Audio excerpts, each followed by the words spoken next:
大家好，我係汽車維修師 Redfish 啊。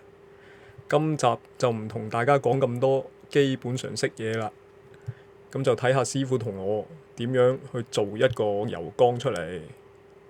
今集嘅模特兒呢，就係呢架 Aston Martin 嘅 DB3，出廠年份就係1951年。咁呢架嘢呢，就係 James Bond 電影嘅吉祥物嚟嘅，邊一集我就唔知啦。咁問下你阿爺呢，可能會清楚啲嘅。做乜屎忽痕走去換咗人哋個油缸佢啊？好，睇下片，大家就知咩事㗎啦。而家入咗幾多落嘅？哇！我倒咗好多㗎啦！哇！點樣行㗎先？呢啲呢就唔係阿華田嚟嘅，個電油泵俾啲鐵鏽塞滿咗啊，搞到啲電油去唔到化油器，就導致撻唔着車。就算間唔中俾你撻得着呢，一踩油都會即刻死火。咁啊，究竟啲鐵鏽係點嚟嘅呢？我哋繼續睇埋落去。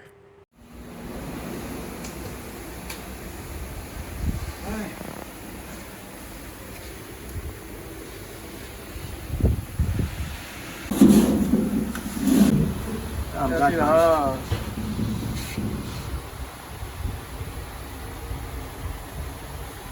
快過啦！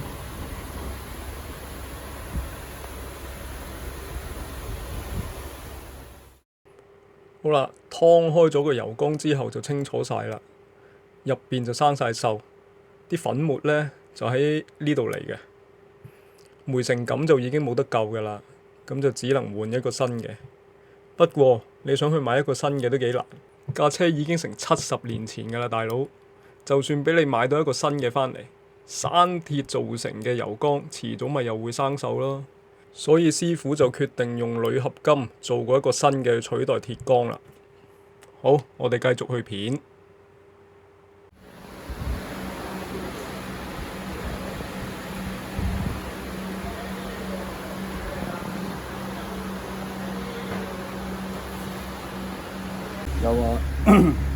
又話喂，好危險喎！你咁樣。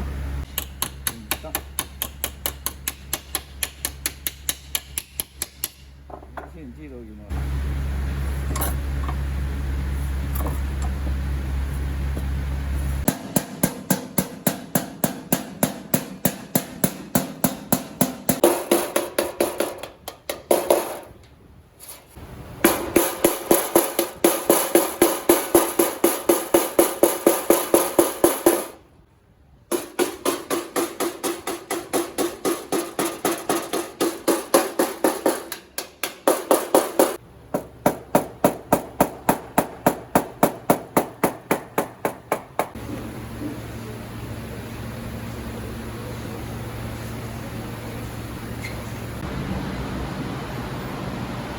裝開嗰個架先。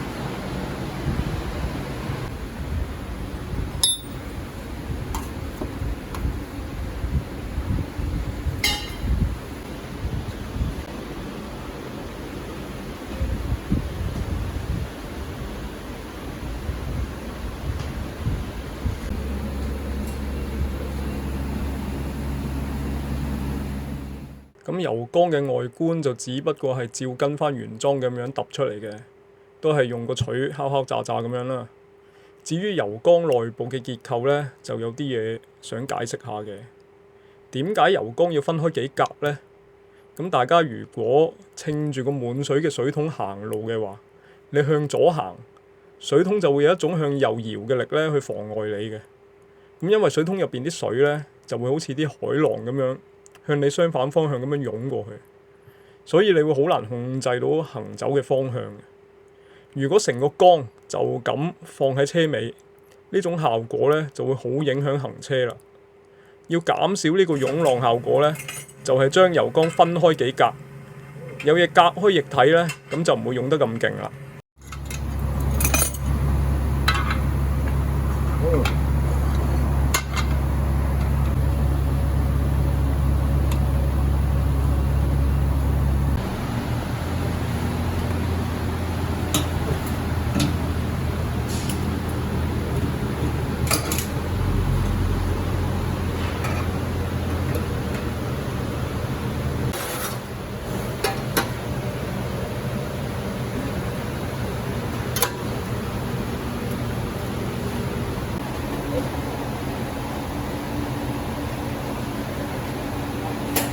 癲啊真係！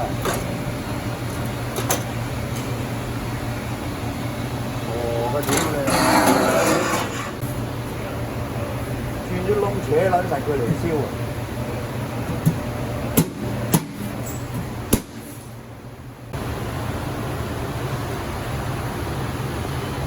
請問我放油水先。呢度就發現咗有失誤啦。原來嗰條鈴凸起嗰個位就唔係正中間嚟嘅，咁所以之後又要做翻啲調整啊。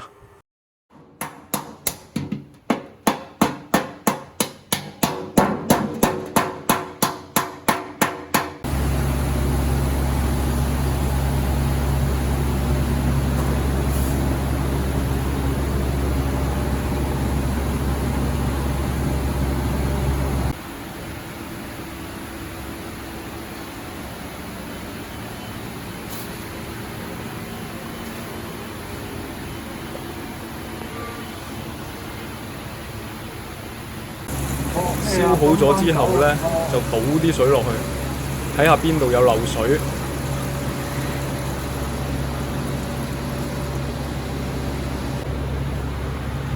好啦，試完水冇漏，咁就可以準備蓋棺啦。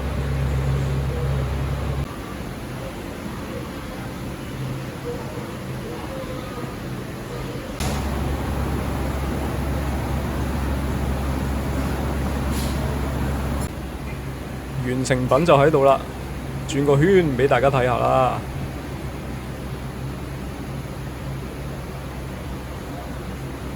跟住順勢擺埋上架車度。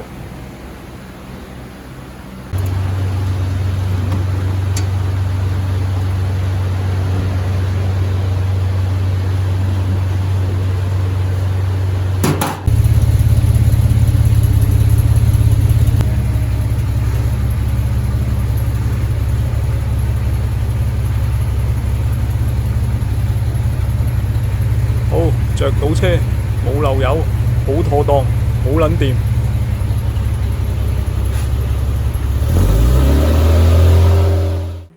好，今集呢就到此為止啦。